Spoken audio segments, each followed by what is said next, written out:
bit drunk. Oh, that's fantastic. It was a long day. Oh, okay. Oh, I deserve this wine. oh, definitely. Yeah, that's good. Treat yourself, definitely. Yeah. How are you? Oh, good. Thank you very much. Yeah. Had a nice catch up with Jonathan earlier. It's nice. Yeah. So what have you been doing? I haven't spoken to you for ages. No, I didn't have time to catch up with Storytime. Okay, yeah. I'm still. I haven't caught up. I'm just joining to say hi. Oh, that's sweet. Yeah. Oh, hi. That's really sweet. Yeah. Yeah, I just literally didn't have any time. So. Oh. Well, I think new book starts possibly Monday. Oh yeah. So yeah, I think we're in the last week of this one. Do you know what's going to be the next book? I do.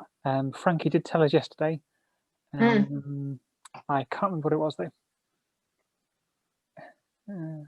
Oh, it's something about a gentleman, Regency, homosexuality, or something. It sounded kind of funniness. Yeah, it sounds really funny. Thing.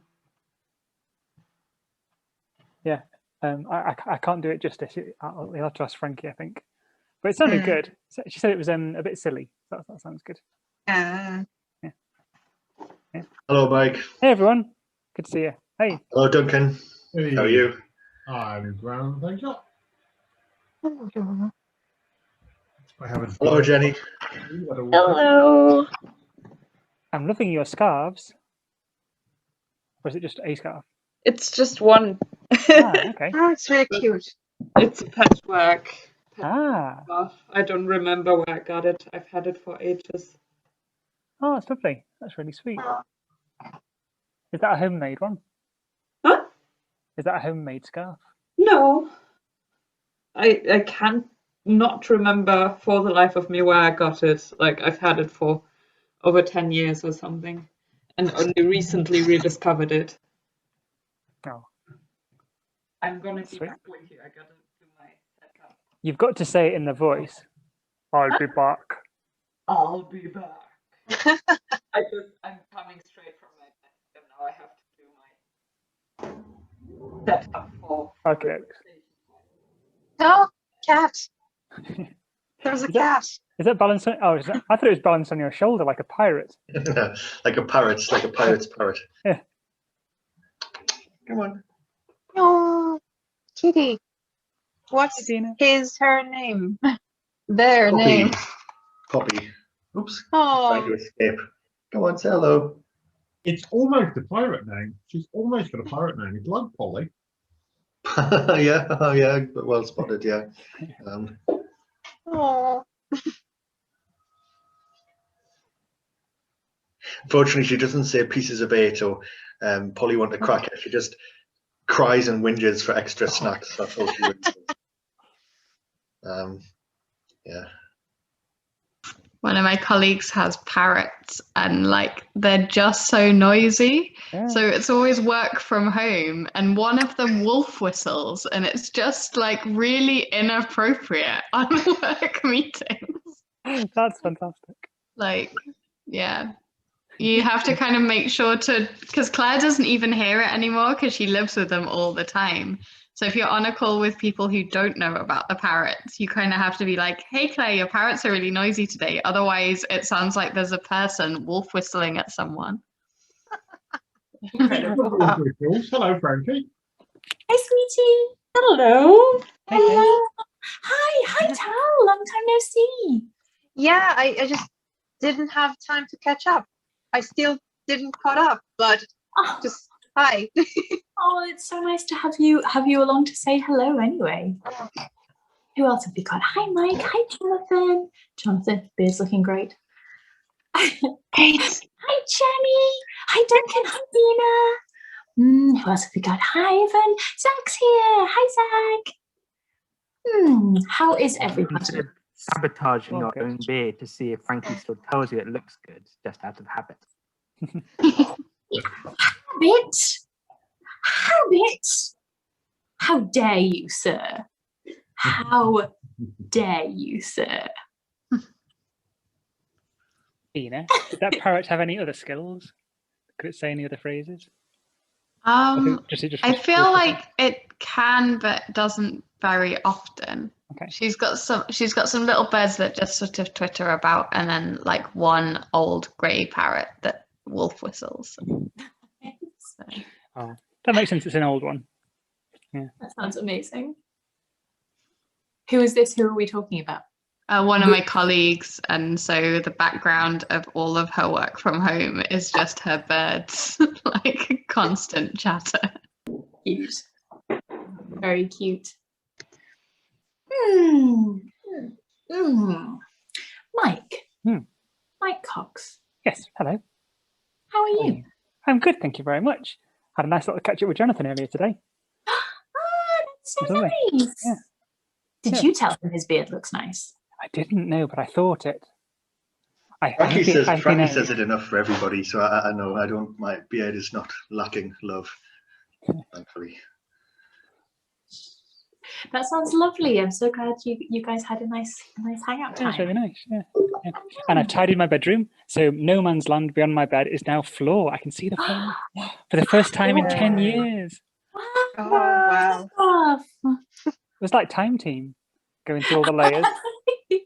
Did you find any prehistoric man down there? I found a series of small walls and a bit of pottery. Yeah.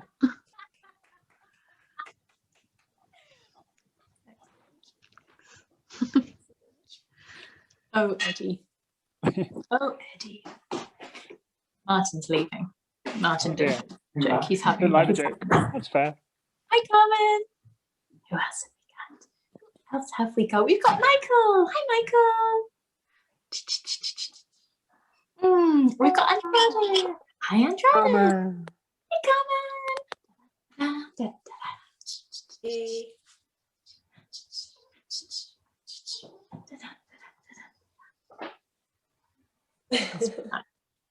I'm in a good mood. I am in a good mood. What have you been doing today, Frankie? What wonderful things? It's been a nice day. I did some work, and the work was fine. What else have I done today? I hung out with Zach, which was lovely. Yay. I was going to say, have you made or eaten anything today? Yes. Oh yes. So I made some banana bread, some oatmeal banana bread, which was very moist and delicious. And we're going to have a little bit of it after story time with some salted caramel ice cream. Oh, that sounds amazing. And then I made a really nice thing for dinner. Yeah. And it's basically just lentils and rice with cumin and cinnamon. But it sounds amazing. Really fucking nice. Really fucking nice. So I have that kind of I've had a delicious thing for dinner feeling. Aww. Okay. That sounds amazing. Yeah. Katie says they are on their way, so we have to wait for them. Aha, okay. So nobody ask what time it is. Hi, Jonathan's cat. She's waving. Hi, Peanut. Hello. Hello. Oh. Hello. Oh, that little face. Cats are so weird. Weird. Yesterday. What were you going to say, Madame? Yesterday, after story time, I had a bit of a depressing realization. We were. Have you ever heard about 10-year books? What? No. 10-year books. It's like a diary, but every day you just write the year and one sentence what was best about that day. Oh, okay. And every day I read back from the last couple of years. I've been doing this since 2014. So wow. Every day on every page there's like 2014, one sentence what was good on that day. That year. And yesterday, a year ago, the good thing about that day was I booked 2 blues festivals for the time after my written exams, not knowing that my written exams would be cancelled, and so would the blues festival. Yeah. Sweet summer child. Oh, Jenny. Silly. Oh, Jenny, did you have a good time with Vika the other day? Oh yeah, it was so lovely. Like the other week, I was there for a week, and it was That's amazing. That's Yeah. why nobody heard anything from me, because I was just like, Oh, I saw your cute video online. yeah. That was really cute, the little song with the bear. Yeah. That was so lovely. Ariane, we've got Ariane. Hi, Ariane. Hey. And Yeah, we did so many things, and we got work done, so that's good. We All the were so things. productive, and we did all the things. Oh, that's so nice to hear. Yeah. I think. Did I see Katie joining? Did Katie join and then go away? Lisa, Yona, and Ash joining. Hi, Lisa, Jonas, and Ash. Katie did appear momentarily and then vanished. Yeah. Okay. Well, we'll keep vamping till I get here. How are you, I Ariane? feel like Katie's probably not here because it's story time and she hasn't said there was story time. That's fair. I saw a message flash up at the top of my screen saying that they will be here and to wait. There they go. Here. Here they are. Yay! Sorry, we're late. What do you mean you're late, sweetie? It's not story time yet. Nobody said it's story time. It's story time, Frankie. Story time? Is it? Oh dear, it's all too cute. Well, okay, now listen, everybody. Important somber times. I'm glad that we've all had a nice pre-story time chat. You're gonna want to grab your bears, this one, okay? Huh? Yeah, this is, you may want to have a little something to give a cuddle to for this one. Now, remember that I love you all very deeply. And upon that note, that ominous and sinister note, I shall root you all. Okay, everybody. Right. Now. You will look so cute cuddling your things. Now, are you sitting comfortably? Then I'll begin.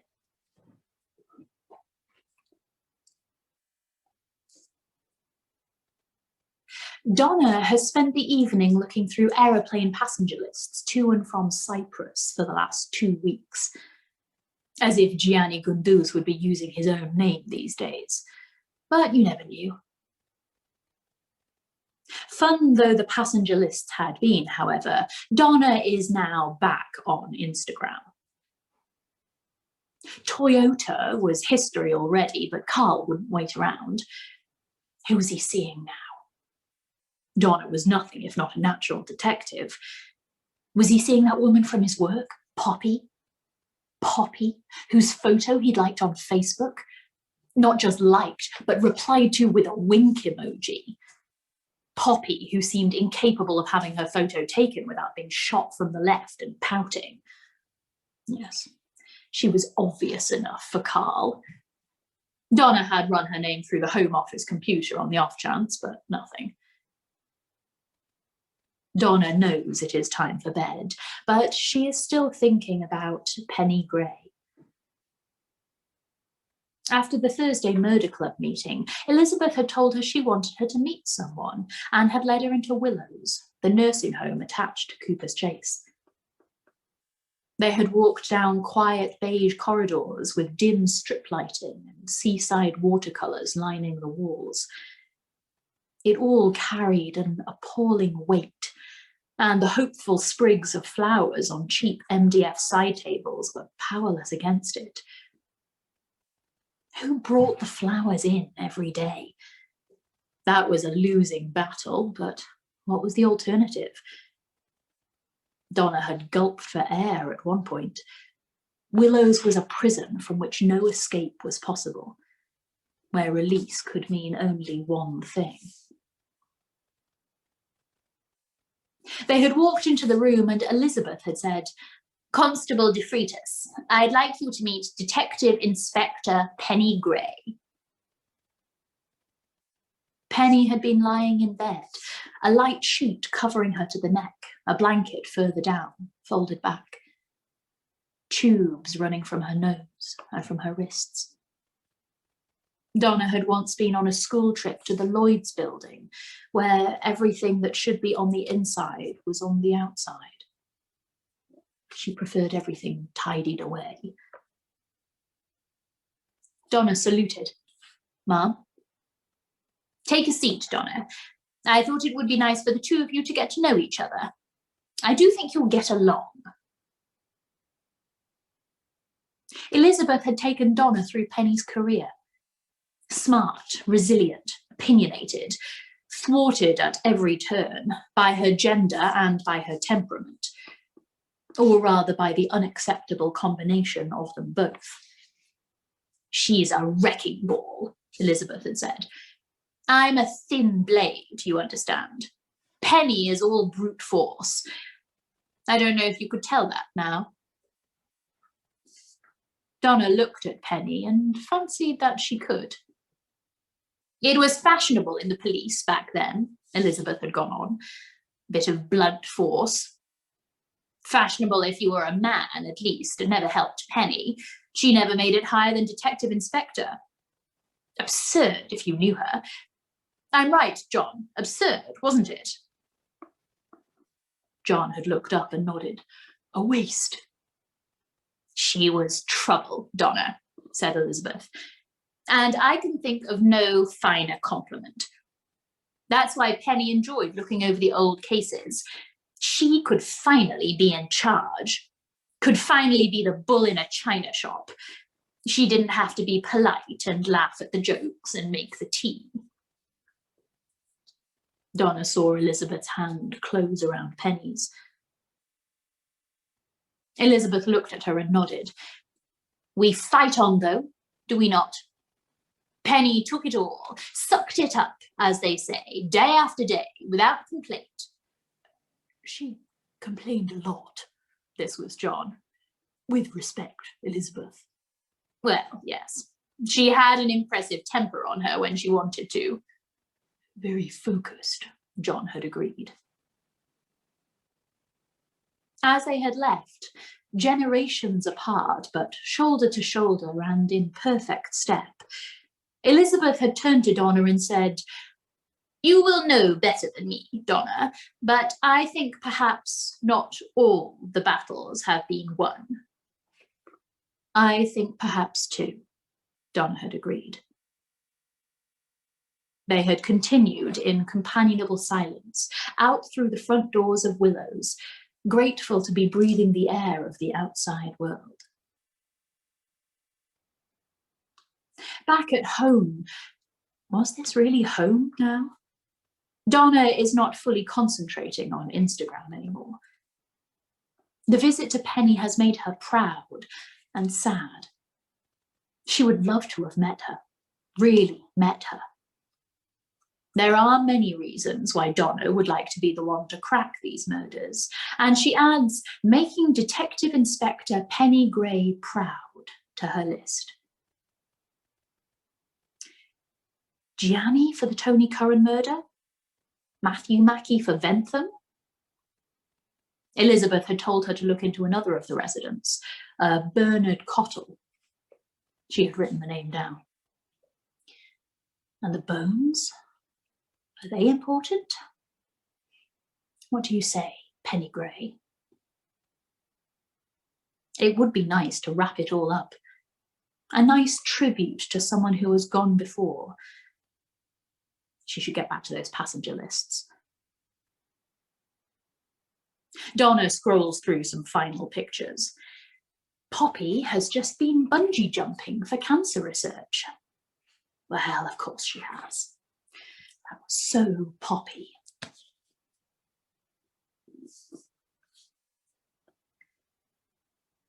'87. Joyce. I don't often write in the morning, I know, but today I am. I just felt I should. So here I am. Yesterday was all very interesting, wasn't it? those boys and all the murders and the drugs and what have you. I bet they had a lot to talk about when they headed off afterwards. I wonder who they were meeting. Really, it was very interesting to someone like me. Very interesting. Gianni certainly sounds like a likely culprit, doesn't he? I wonder if... Oh, stop it, Joyce, just stop it. You're putting it off. You don't want to write it. All right then. So, I have had some sad news, and the sad news is this. I made my all's well call to Bernard this morning. Lots of people have an all's well arrangement. You buddy up with a pal, ring them at 8 AM, let it ring twice and put the phone down. Then they do the same back. So you each know the other is okay without costing you a penny. And of course, you don't have to have a conversation. So I rang Bernard this morning.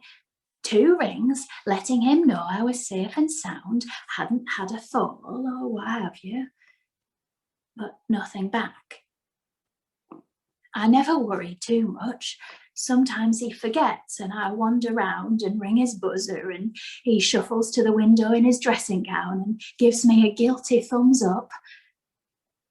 I always think, oh, let me in, you silly old man, let's have some breakfast. I don't mind the dressing gown, but that's not Bernard. So over I trotted. Did I know? I suppose I did, but I also didn't, because it's too big a thing to know. But I suppose I did know, because Marjorie Walters saw me on my way over and said she'd wave, but I hadn't seen, just lost in a world of my own, which isn't like me. So, yes, I suppose I knew. I buzzed and looked up at the window. The curtains were drawn. Perhaps he was asleep, had a touch of flu and stayed in bed. Man flu, someone had said on This Morning the other day. It tickled me, and I'd told Joanna, but she said the expression had been around for years, and had I really never heard it? Which put me in my place. I'm stalling, I know. Let's get on to it. I let myself into the block with the spare key fob. I walked up the flight of stairs and saw an envelope sellotaped to Bernard's door. On the front of it, he had written Joyce.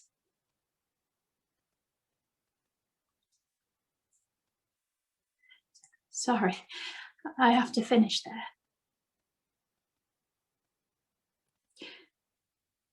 There was even a smiley face in the O. You never really knew with Bernard.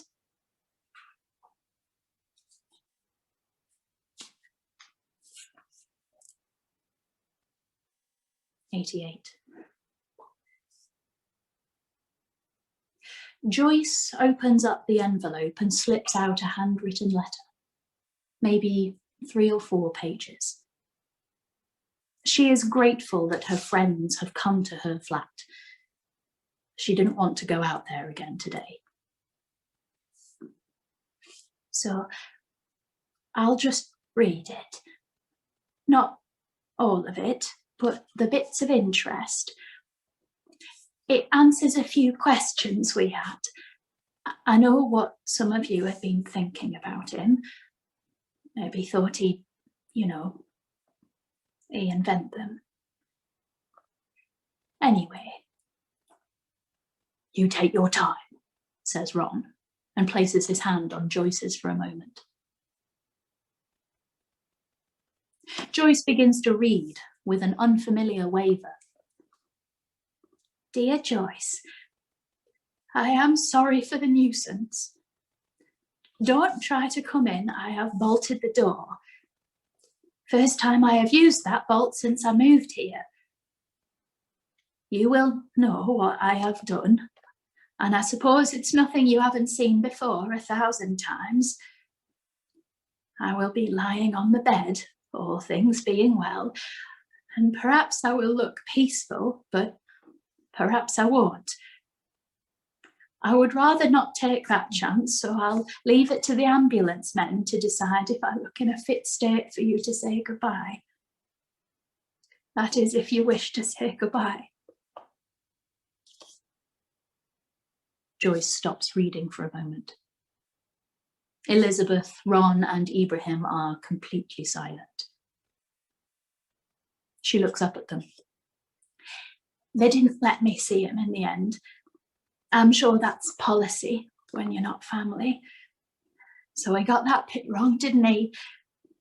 And they were both ambulance women. Joyce gives a weak smile and her 3 friends mirror it. She continues reading. I have the pills by my side and I have a Lafroig I've been saving for a rainy day. I see the lights turning off around me, and it will be my turn next. Next to the bed are the beautiful flowers you bought me. They are in a milk bottle because you know me and vases. But before I go, I suppose I should tell you the whole thing. The whole thing, says Elizabeth. Joyce puts a finger to her lips. Elizabeth does as she is told, and Joyce continues reading Bernard's final letter.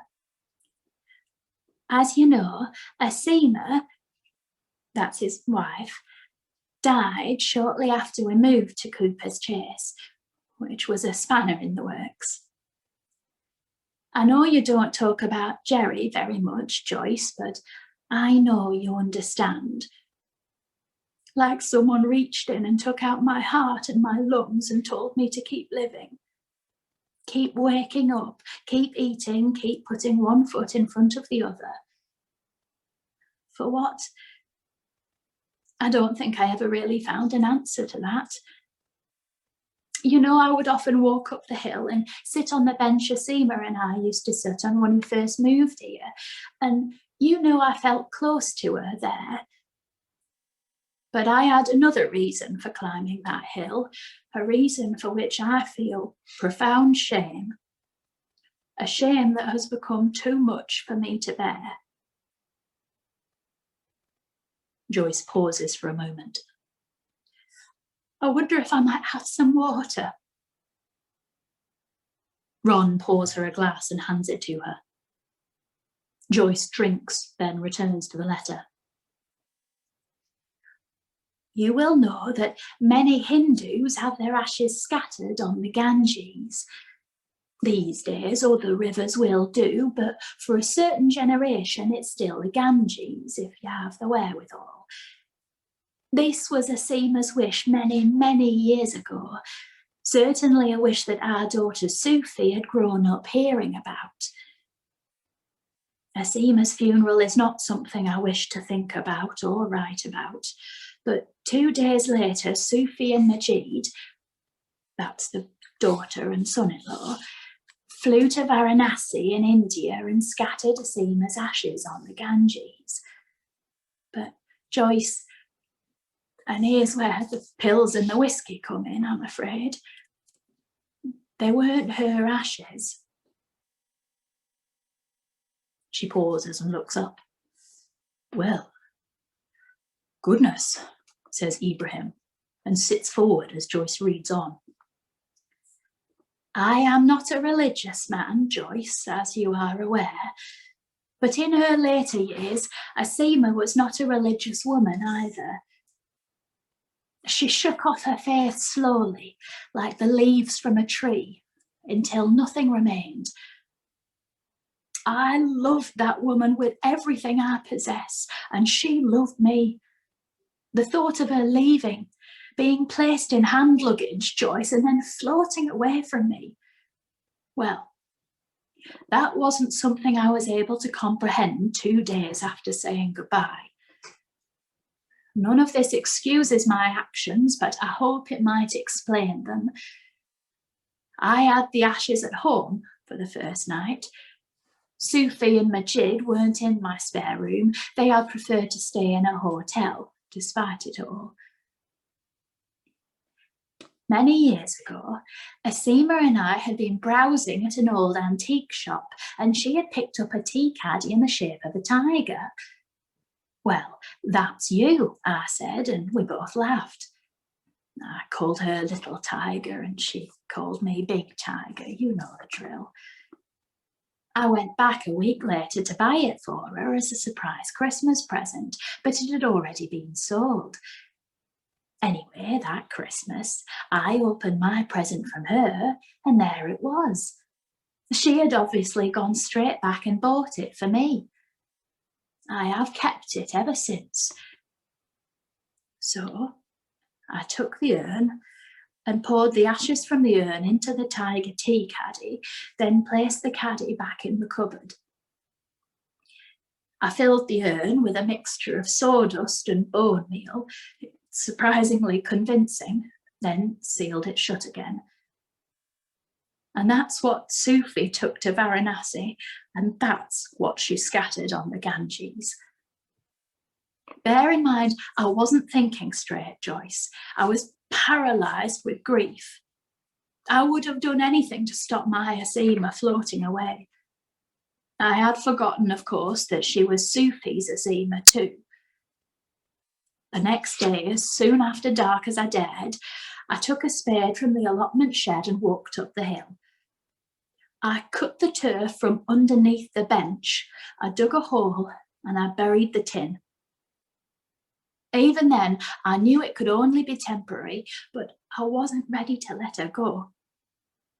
The turf settled back in. Nobody ever noticed a thing. Why would they?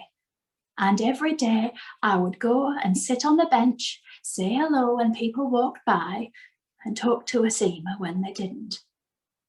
I knew then that it was wrong.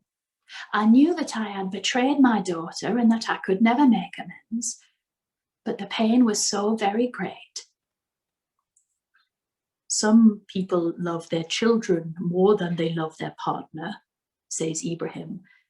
And some people love their partner more than their children. And no one can ever admit to either thing. Joyce nods absent-mindedly and begins a new page.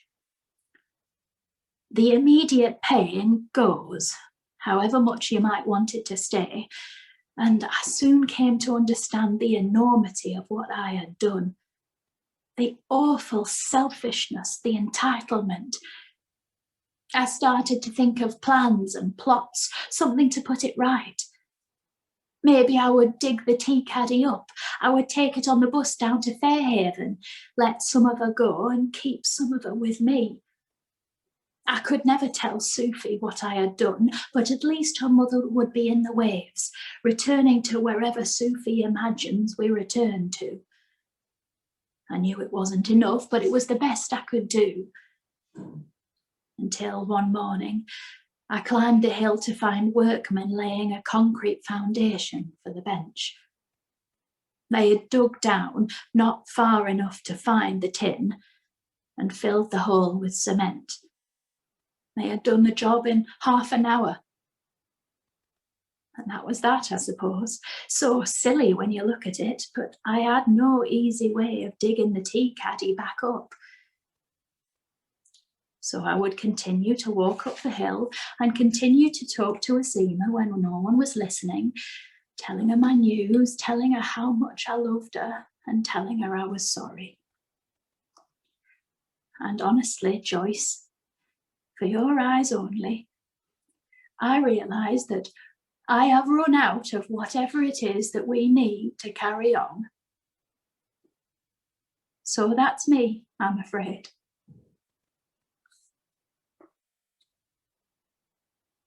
Joyce finishes, stares down at the letter for another moment, running a finger across the ink. She looks up at her friends and attempts a smile, which, in turn, in an instant, turns to tears. The tears turn to shaking sobs, and Ron leaves his chair, kneels in front of her and takes her in his arms. The thing Ron is so good at.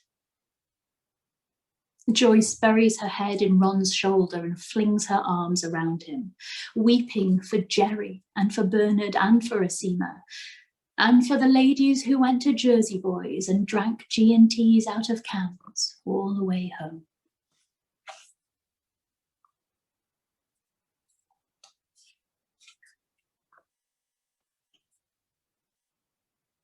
'89.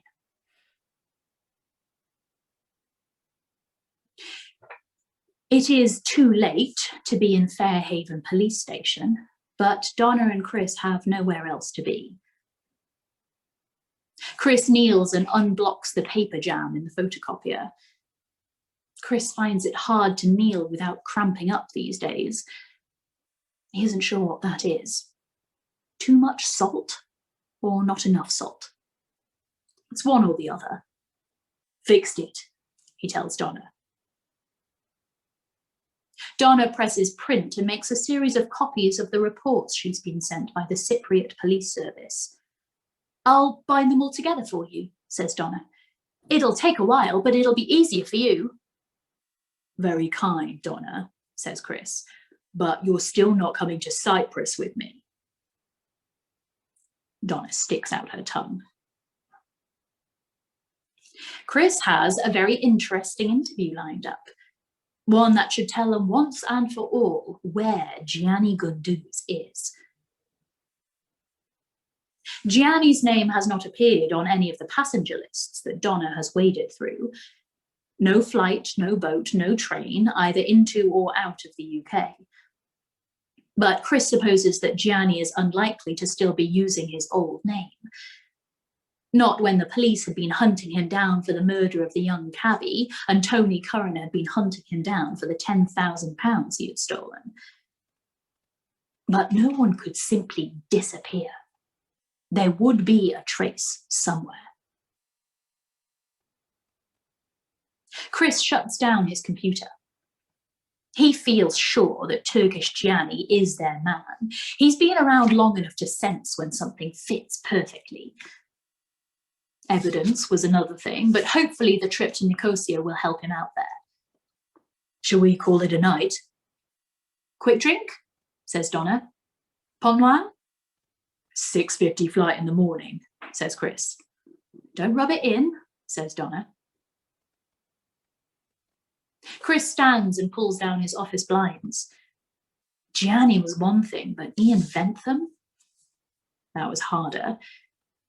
Was it really connected to a murder from 50 years ago? Surely not. How many people could there be? Chris even had 2 DIs tracking down nuns in case they could remember anything. Surely some of them had left at some point, lost their calling and gone out into the real world. What would they be now? 80 odd? Records were sketchy though, and he held out little hope. Or were they all missing something simpler? Don't crack the case while I'm gone, please. Can't promise anything, says Donna. Chris picks up his briefcase. Time to go home. Always the worst time. Chris's dream life remains just 1 stone away. But in his briefcase, there is a packet of salt and vinegar McCoys, a Whisper, and a Diet Coke. Diet Coke? Who did Chris think he was kidding? Sometimes Chris thinks he should join a dating website.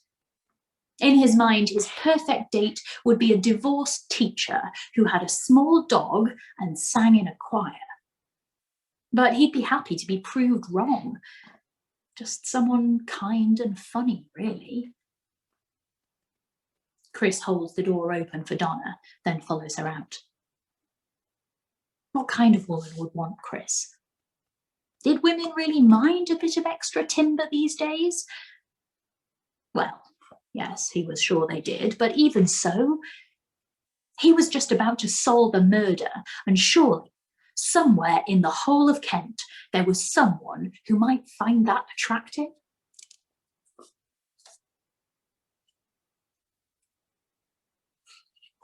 "90.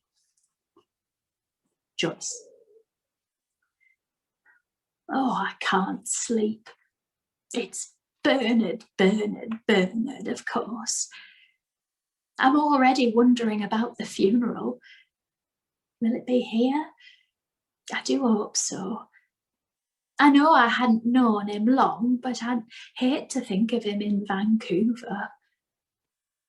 So I'm back here at 2 in the morning to give you some news. Don't worry, no one has died this time. After Ian, we had all been wondering what's to become of us here at Cooper's Chase. Who was going to take it over? I don't think anyone was too concerned. It seems to be profitable enough, so we knew there would be takers. But who? You can probably guess who found out. Elizabeth accidentally bumped into Gemma Ventham, Ian Ventham's unfortunate widow, yesterday at the new deli they've opened in Robertsbridge. It used to be Claire's hairdressers until Claire was struck off. Is struck off the correct expression, the hairdressers? Either way, the local GP's wife lost the top of an ear, and that was that. They say Claire's in Brighton now, and that's probably for the best. Gemma was with a man who Elizabeth described as a tennis coach type, though conceded that these days he might have been a Pilates instructor type. Certainly not a grieving widow, and I think we all agreed that she'd earned a bit of happiness, so good for her. She has also, it seems, earned an awful lot of money. This is what Elizabeth got out of her. I don't know how exactly, but I do know that at one point she had pretended to faint because she had actually grazed her elbow in the effort. She always finds a way, that one. Anyway, Gemma Ventham has sold Cooper's Chase Holdings to a company called Bramley Holdings. Of course, we've tried to find out as much as we can about Bramley Holdings, but thus far, no luck. We even called in Joanna and Cornelius, but they've turned up a blank. They promised they would keep looking, although you can hear that Cornelius's patience is beginning to wear a bit thin. But here's something else keeping me awake. That name. Bramley Holdings.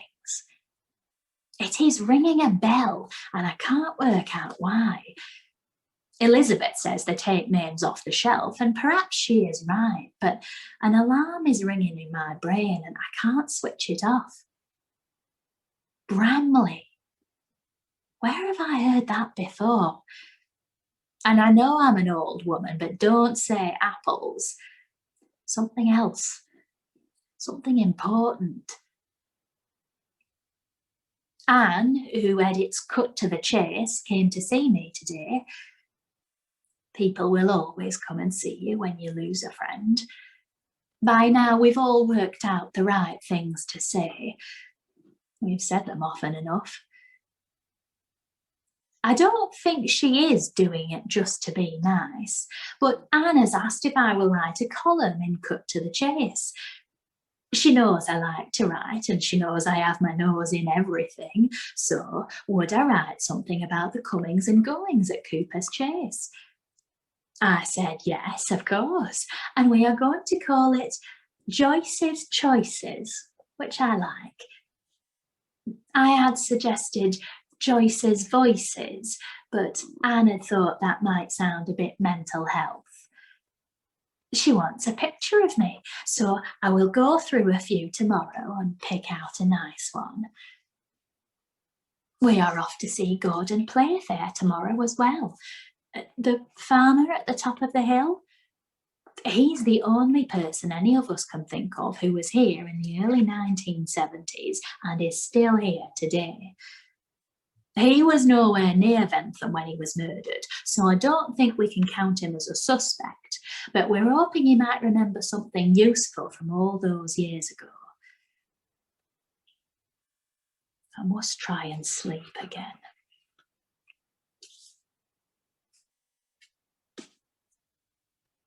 "91. Quaint," repeats Gordon Playfair, laughing. "This place. You and I know it's an old house falling apart for an old man falling apart." "We're all falling apart, Gordon," says Elizabeth. The walk to the Playfair farm had taken longer than expected because a police cordon has been placed around the Garden of Eternal Rest. By all accounts, 2 police cars and a white van, popularly believed to be a forensics unit, had carefully parked at around 10 a.m, and a number of officers in white bodysuits had walked up the hill with spades.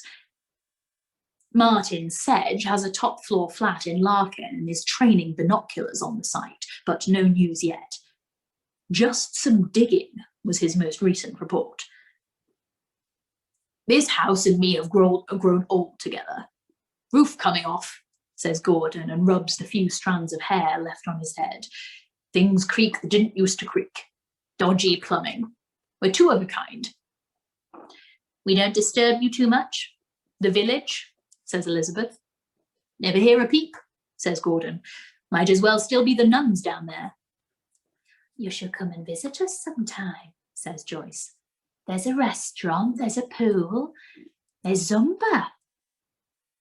"I used to go down a lot in the old days, just for bits and bobs, have a chat. They were a lively bunch when they weren't praying. Also, if you ever put a nail through your thumb or your ankle down a rabbit hole, they'd fix you up," says Gordon. Elizabeth nods. "Fair enough." "You met Ian Bentham on the morning he was murdered?" "Unfortunately, yes. Not my choice." "Whose choice?" "Karen, my youngest. She just wanted me to hear him out.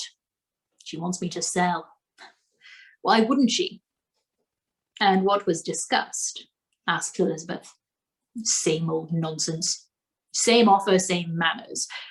I'll put it politely by saying I never took to Ian Bentham. I could be less polite if you'd like." "You weren't for turning?" They both tried to talk me round. Karen could see it wasn't washing, but Bentham kept on for a bit longer, trying to make me feel guilty about the kids. "But you didn't budge?" "I rarely do." "I'm much the same," says Elizabeth. "And how did you leave it?" "He told me he was going to get my land one way or another." "And what did you say to that?" asks Joyce. "I said, 'Over my dead body,'" says Gordon Playfair. "Well, quite," says Elizabeth. "Anyway," says Gordon Playfair, "I've been made another offer, and I'm taking it now Bentham's out of the picture." "Good for you," says Elizabeth. "Now, might I ask, is this just a social call?" says Gordon Playfair, "or is there something I can help you with?" "Funny you should ask," Elizabeth says, nodding. "We were wondering if you had any memories of this place. From the 70s, say." "I certainly have plenty of memories," says Gordon Playfair. "Might even have a few photo albums if they'd help." "Wouldn't do any harm to take a look," says Elizabeth. "I should warn you now, my photos are mainly of sheep. What is it you're looking for?"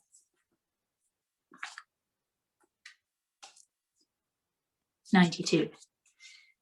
Joyce. So we told Gordon Playfair about the body, and we all had a good old chat about who might have buried it there all those years ago.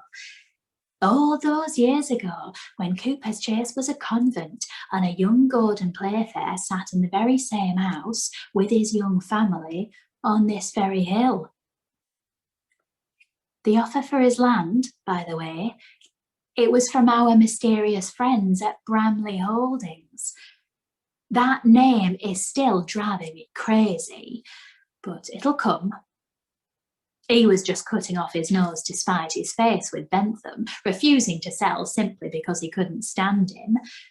The moment Bentham was out of the picture, the sale was on. I asked Gordon what he might do with the money, and it won't surprise you to know that most of it will go to the kids. There's 3. We know one of them, of course.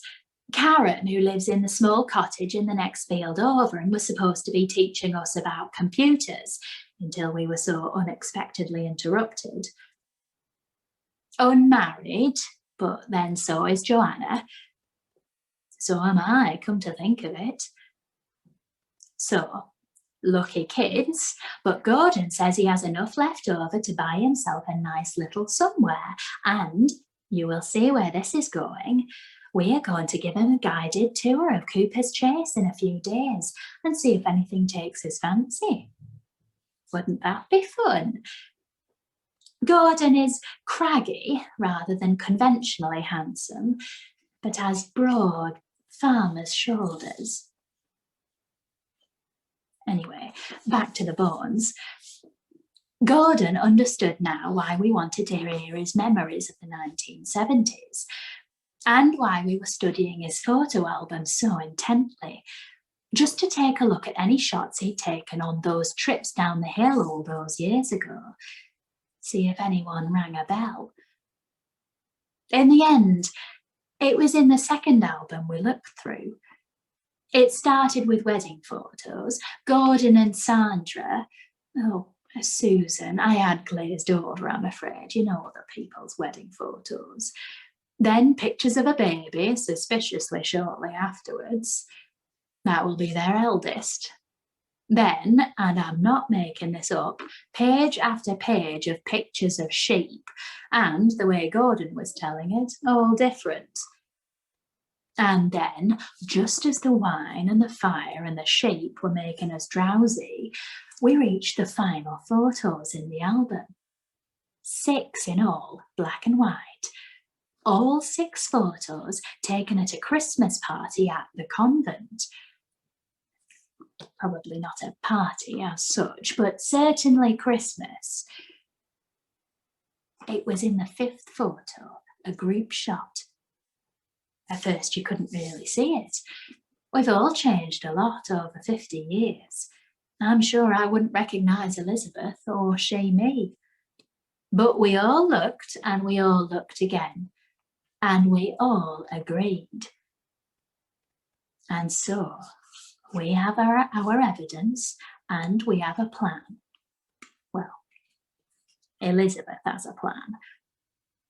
And speaking of photos, I found a nice one for my column in Cut to the Chase. It's an old photo, which I know is vain, but you still know it's me.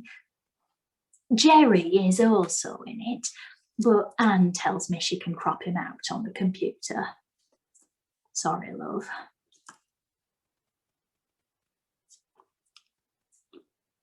'93.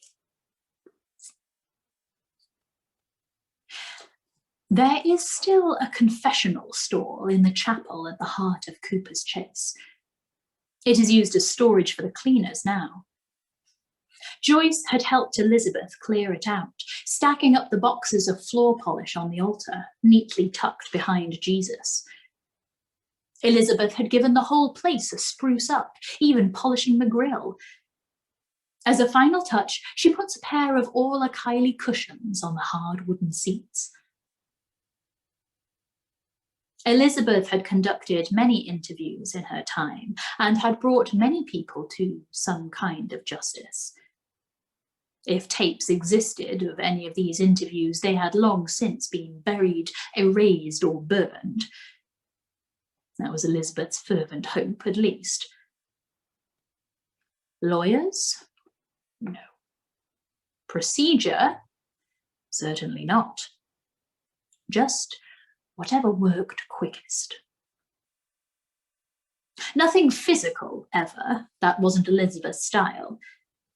She knew it happened from time to time, but it was never effective.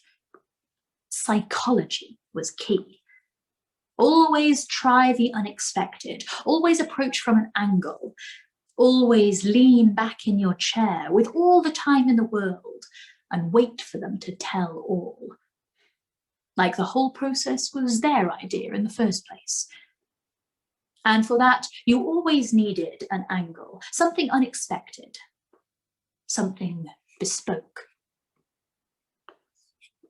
like inviting a priest to a confession. Elizabeth realised she was very fond of Donna and Chris. The Thursday Murder Club had got lucky with those two. Imagine the bores they might have been saddled with. She knew that even Donna and Chris would have limits, though, and that this was way beyond those limits.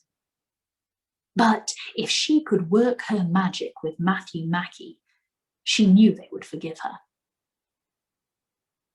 And if she couldn't work her magic, if her magic was just a memory, she had been wrong about Ian Bentham murdering Tony Curran, hadn't she? But Matthew Mackey was different. Here was a man who had scuffled with Bentham, a man who didn't seem to exist, yet had been in a photo taken in this very chapel. A man who both was a priest and wasn't a priest. A man who had brushed over his footsteps. Until someone had decided to dig up a graveyard. His graveyard? And a man who was on his way this very moment, when it would have been easier for him to stay at home. Was he coming to confess? Was he coming to find out what she knew? Or was he coming with a syringe full of fentanyl? Elizabeth has never been afraid of death, but all the same, in this moment, she thinks of Stephen. It is cold in the ageless dark of the chapel, and Elizabeth shivers. She buttons her cardigan, then looks at her watch. She would soon find out, one way or another.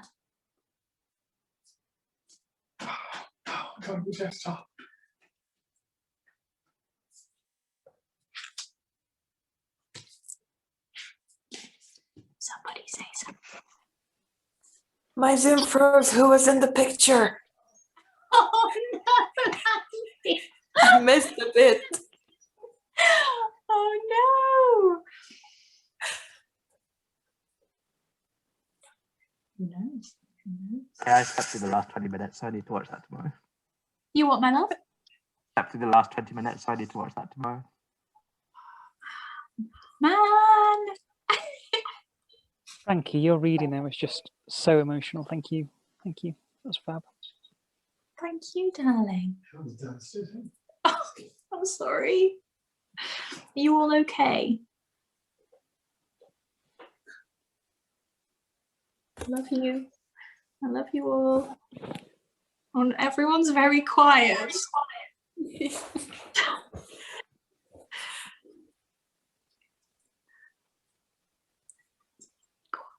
Oh, it was just a very emotional episode.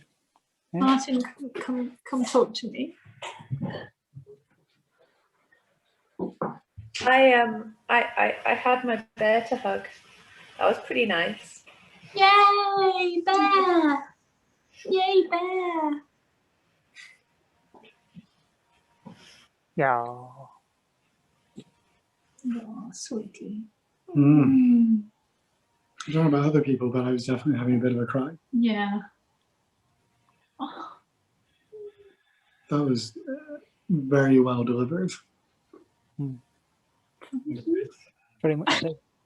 Bernard's letter. It's just, oh. Yep. It was so real, so honest, and so just. Oh, sweet pea. Oh, Katie, will you give him a little kiss on the head from us? Thank you. And a hug. Yes. Yay! Yeah. Oh.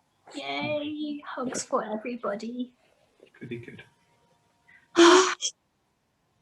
I mean, should we say goodbye to the catch-up crew now? Oh. I feel like I I think don't we necessarily need to raise feel like this is. going to be the most like hopping after chat, which I think is probably fair enough. Is everyone okay? Like, that was pretty devastating. We're not okay, Frankie. You need to tell us that everything's okay. That is such a good point. That is such a good point. Okay. Everybody. Are you listening? This is very important. Everything is going to be okay. And some things are sad. This was very sad, but that is all right as well. Everything is going to be okay. I've got you. Okay. I know, but Elizabeth is going to be alone in that creepy church with the scary man, and she buttoned her cardigan and she shivered. She's going to be there until tomorrow evening. She's going to stay there all night and all day. No, she is going to be there all night, but she's arranged with Joyce to pop in at midnight with a slice of lemon drizzle cake and some vodka, and they're going to have a little party in the chapel. It's going to be great. It's going to be great. So do we believe that Bernard has actually nothing to do with the murders and the bones? Just like, I feel like I'm like, did he say the whole, did he talk about the whole story, or did he only say half of it? I thought that as well, because I'm beginning to feel like there's a lot of red herrings here. I think Bernard is a red herring and has nothing to do with the murders. And I think maybe what's a red herring? A red herring is a distraction. Like a false lead. Yes. So yeah, I think Bernard probably has nothing to do with the May murders, and I think the 50-year-old murder might be nothing to do with it as well. I think that might be a Father Mackey thing or something. And then I have a theory. I think that maybe one of the other farmers' kids has bumped off the developers so that they can wait, how does this even work? Arguably, I haven't thought through this theory. This is a good place to brainstorm. No. I think one of the farmers' kids has been annoyed that the farmer is not selling his lambs to Ventham, and so it's like, what I'll do is I'll bump off the developer and Ventham, so that Ventham's widow will be left with this development that she doesn't really want to have, and so she'll sell it to someone, literally anyone. And so at that point, all you need is a family friend who's got enough money to buy it off them, and then be like, cool, and now I'll buy this land. But then the bit that doesn't really make sense is if you've got a family friend with that much money, you don't necessarily need to commit murder. To murder someone? You might do it for giggles. I mean, murder is famously full of giggles. But it could be funny. And who do you reckon is Bramley? Yeah, I don't really get that reference. Because that's clearly going to be important. The murders really were committed by two apples in a trench coat all along. No, I think it's one of the sheep. I think when they were looking through that photo album, they saw the murder there. It was one of the sheep. Yeah. Maybe they'll. It's been a while. Clothing. It's been a while. We haven't heard about the llamas though. They were the llama in sheep clothing. I mean, what is a llama but a tall sheep? That is true. A tall, angry sheep. Tall, angry sheep. What a sick burn on llamas. Such llamas. Quite angry too. They're really angry. Alpacas. I met an alpaca farmer who said he kept one llama because they were so angry and the alpacas needed protection. The alpacas are afraid of everything. Oh. And the llamas are like, fuck off everything. That's So he had protection llamas for his alpacas. Like a bouncer. That's Yeah. so cute. Yeah, yeah. Oh, no. Night. I love that. That's adorable. I know, isn't it? That's very cute. Okay, that's an acceptably wholesome point to say goodbye to the catch-up crew. I think we've dragged this back from the abyss of sadness a little. So catch-up crew. Catch-up crew. I win. Hope you're okay. Yeah, you definitely win. Get a medal. Catch-up crew, we love you. Hope you're okay and have a big hug and hold your bear close. Good night. Good night.